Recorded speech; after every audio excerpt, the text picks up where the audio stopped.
Appena giunta la notizia dell'incidente di Pozzetto, nella sede centrale di Bus Italia Veneto a Padova sono state avviate le procedure previste in questi casi. Sì, ho saputo dell'incidente di questa mattina, ma stiamo ancora valutando le informazioni. In questo caso, che sembra essere particolarmente grave, vengono attivate tutte le procedure di inchiesta anche interna per capire qual è effettivamente la dinamica, quali sono le responsabilità.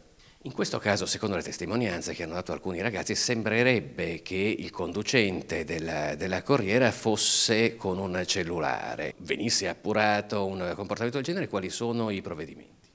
Dunque, il regolamento di una società di trasporto si basa, il regolamento disciplinare, su tutta una serie di procedure in cui, qualora viene fatta una contestazione disciplinare perché si è appurato che c'è materia per poterla fare, il dipendente può dare spiegazioni di quello che ha fatto, fornire le sue giustificazioni. Dopodiché l'azienda valuta, secondo quello che è il proprio contratto, quale tipo di sanzione eventualmente applicare al dipendente.